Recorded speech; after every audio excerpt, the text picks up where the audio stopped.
কিরে তোরা কি করস? আরে বড় ভাই সাপ ধরছে এই যে ও নাগিন হ্যাঁ ধরছে কিরে এটা কেমনে ধরলে? আয় হায় হায় দে দে দে নাগিন ধরছে কয় আনতে হইব? 4-5 আনতে হইব না এটা?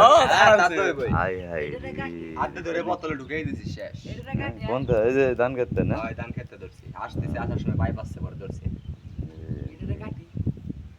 সাপ রে, এটা অনেক বড় সাপ রে। 10-12 হাত তো হইবই।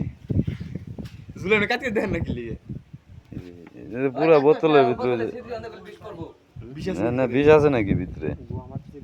ওই যে পিছে ইয়ে আছে। কত বিশ্বাস আছে দেখ এদিকে বিষ নাকি? এমনি পানি আছে তারপরে বিষ দেখি এই যে দেখতে তুমি কি করবা? খাইবা এটা রে? লাগি না এই যে নিচা করো একটু নিচা নিচা ধরো ধরো ধরো ধরো এই কি লাগে না এই যে নাগিন এই যে ডার্লিং এই যে সাপের ছাও এটা। ওস্তাদ দর্শক ওস্তাদের গন্ধ ধর ছাও এই যে সাপ পড়ে এই যে এটার বাচ্চা এটা। এটা দর্শক বলতে এই যে এটার বাচ্চা এটা জান তুই দর্শক সাপটা এটা দিতে বাচ্চা সাপের। এই